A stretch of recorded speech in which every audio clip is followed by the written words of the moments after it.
Jason Pleym. Jason is a president and co-founder of Two Rivers Meats, founded in January 2008 by Jason and his wife Margot.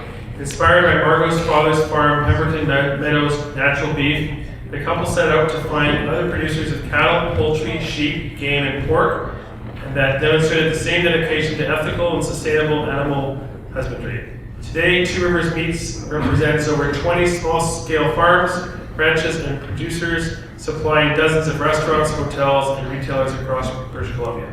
Please welcome Jason Pleym.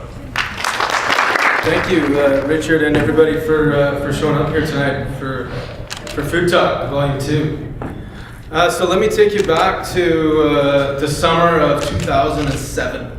My wife and I had left the city, left our jobs in the spring, and found ourselves in Golden, my hometown. My brother owned a whitewater rafting company there and had a school bus with a vacancy sign, and so we moved in, and I worked as a guide for a number of years on the kicking horse, so there we were, trying to figure life out, a reality break from perhaps the city, but not from our own minds of just trying to figure out what to do next. So I remember pretty clearly in August, my father-in-law was up with his wife, Dawn and Mary Millard, and I'm thinking, what the hell is this guy doing? My wife, my daughter, who grew up in West Vancouver, and a pretty well-to-do family and so on, and a year after marriage, school bus on the banks of the river. So yeah, that's a great conversation for later. So what are we going to do? The river season is finishing, and so does the money. And so what do? We've had a few ideas about the meat business because of my father-in-law, who started Pemberton Meadows Natural Beef a few years earlier, and I was fortunate to do a bit of distribution with that with a previous meat company that I worked with. And so a few things that we had kind of cooking throughout the summer kind of fell apart, and there we were thinking, do we stay in Golden? And there's a mill here. I grew up, I can work there, and we could just kind of figure it out. And so that didn't work out, and we didn't want to do that, obviously. And so a few drinks later with my father-in-law, and we kind of thought, well, why don't we just start a meat company? We've got some beef. You've sold it before. We can figure it out, and why don't you do that? So yeah, let's start a meat company. So in August, we decided we're going to start a meat company. We moved back to the city in September. We had a company incorporated by the end of October. And now was just kind of waiting for beef because we didn't have any yet because it was seasonal still. But we had worked a few details out so that we could not only spring calf, but we could also fall calf with another farm in Pemberton. And so January 2008, it was the 11th, a Friday. The delivery truck showed up late, like at 7 o'clock at night, because I couldn't find the place.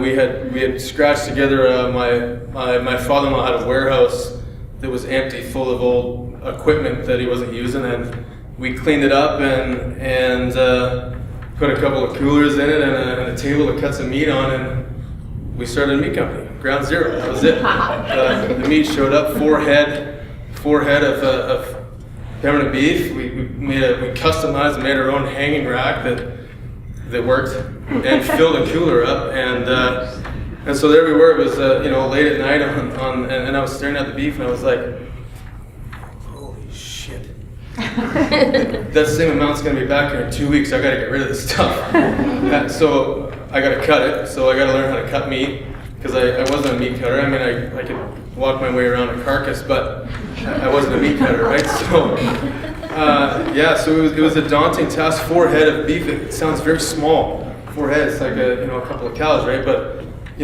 4 head of sides hanging in a cooler is a daunting sight. When you got to break it apart and figure out how you're going to ship it, and then figure out where you're going to ship it.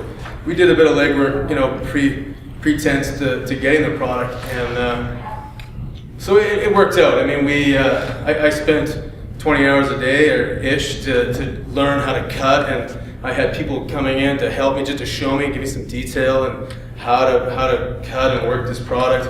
We didn't have a delivery van at the time, so it was we had some freight companies that helped us out to move stuff into the corridor to Worcester and Pemberton, which there was a bit of a following for the product.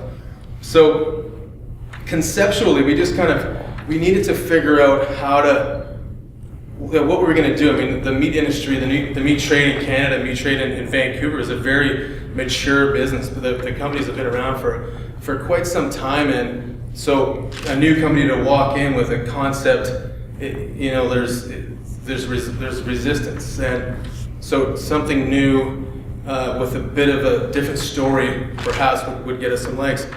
The Pemberton beef was a great story.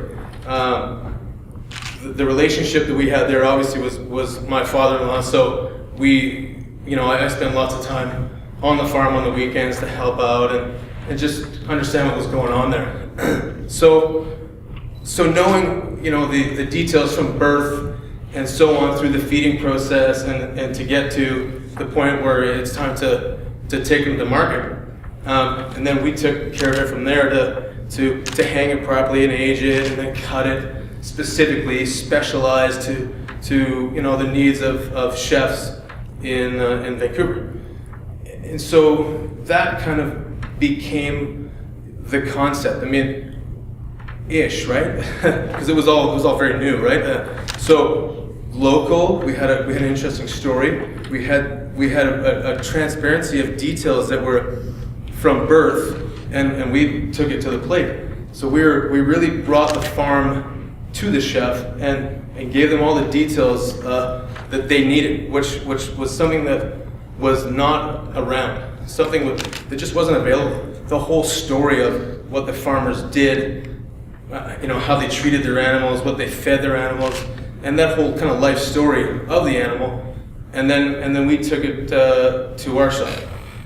So to hang it properly and really care for the meat, so that a chef would appreciate what you're going to get.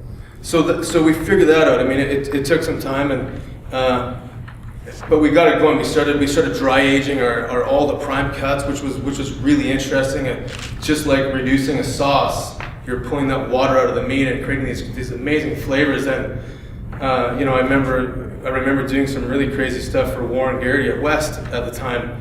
Went very, very, very, very early on when we started, and so that was the start. A few months after we started, we got a delivery van with refrigeration, great, and we landed Sloping Hills Pork, which was fantastic. It had a great name around the city. Rob Belchin was doing some really great things with it, and so we managed to get our hands on that and take on the distribution. And then started breaking and cutting pork. So now we're cutting pork. By that time, we had some help, part-time butchers to come in and help and do things for us.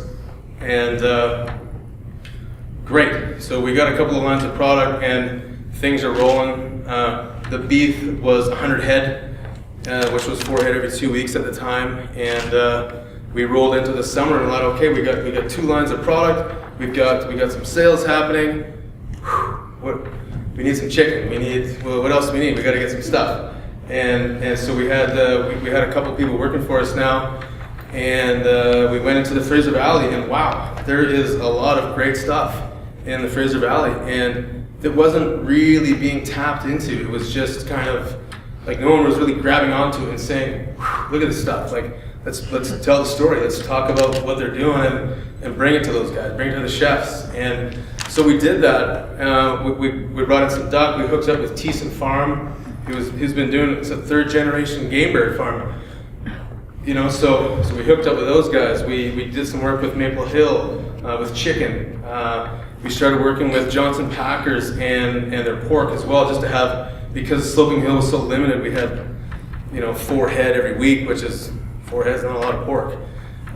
So we managed to hook up with Johnson Packers, and there wasn't really anybody using their product into restaurants. Lots of butcher shops, right? So I still remember our first order. It was like we had to buy 5 bellies. We couldn't get 2 for the order. We had to get 5, and you know, we got a lot more than 5 now, but it was those kinds of transitions that was, you know, that proved to be difficult in trying to figure out starting a business.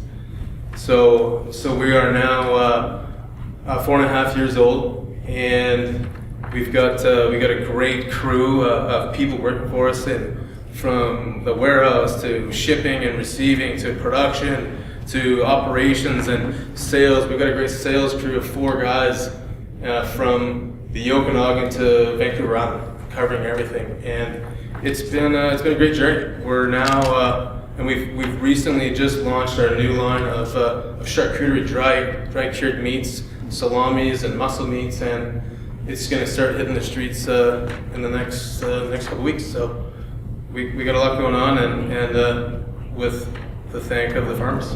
Congratulations. Thanks, Mark.